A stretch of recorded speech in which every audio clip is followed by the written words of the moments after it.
Ready in minutes, anytime is a great time for some chicken fried rice. This is China and other parts of Asia's most famous rice preparation.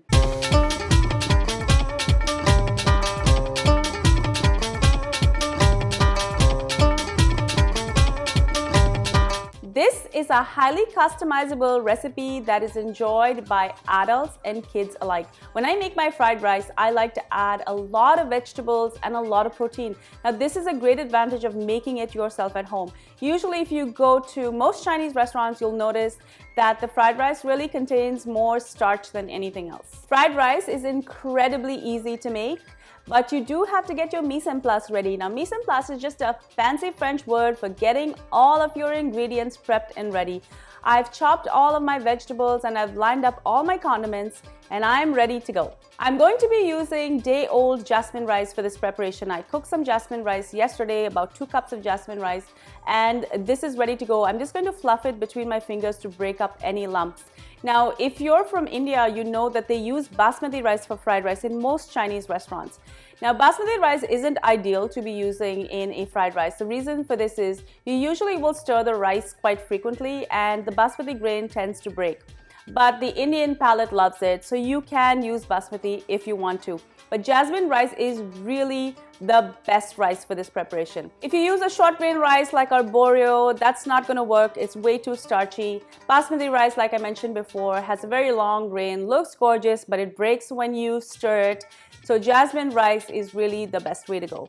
My dad is visiting me from India at the moment and he loves a fried rice made with basmati. So he's very unhappy that I'm using jasmine rice today. Let's get started. In a large wok that I've already heated up, I'm going to add some chili oil, and to this I'm going to add 3 to 4 cloves of garlic. Now this has just been crushed, and as soon as it hits the oil, it's going to be incredibly fragrant. I'm also going to add about 4 to 5 spring onions. I've just cut the bulbs and I'm going to add this to the oil.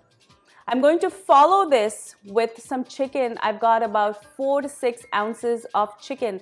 Now I'm using chicken breast and I've just cut this into little pieces. If you're going to use cooked chicken in your fried rice, you can add this chicken much later just before you add the rice. Next, I'm going to add my veggies. As I mentioned before, I love a lot of veggies in my fried rice.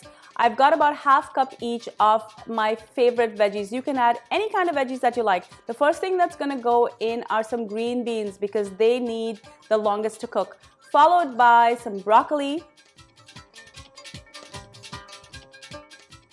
Next, I'm going to add some carrots and I'm going to finish off with some green pepper. Now, if you like, you can also add red pepper. It's actually going to give your fried rice a beautiful color. I'm going to mix everything together till I know my veggies are cooked. And then I'm going to move everything to one side and I'm going to scramble 2 eggs and pour this in. I'm going to scramble it right into the wok and I'm going to wait till it's cooked. I'm going to top this off with the 2 cups of jasmine rice that I cooked. And I'm going to follow it with some flavorings. I've got 2 tablespoons of light soya sauce, 1 tablespoon of dark soya sauce, and 1 tablespoon of chili paste. Chili paste is going to give it a lovely kick. If you don't want your fried rice spicy, you can leave this out. I'm now just going to toss everything together. You want to make sure that you have no white rice left in your wok. Once you have everything incorporated, your fried rice is ready to eat. Top it off with some spring onions and it's ready to serve. Now, if you love this recipe, I'm sure you're going to love some of my other Indo-Chinese recipes. I made a chili chicken that's delicious, my mother's recipe, and it's really, really good, as well as a gobi Manchurian. It's a vegetarian Indo-Chinese dish that's going to knock your socks off. Thank you so much for joining me on Cravings Food Adventures. Don't forget, I upload new videos every Friday, so make sure that you're subscribed. Tell all your friends and family. Also, follow me on Twitter and Instagram, and be sure to like my Facebook page. Until I see you next time, do take care. Bye.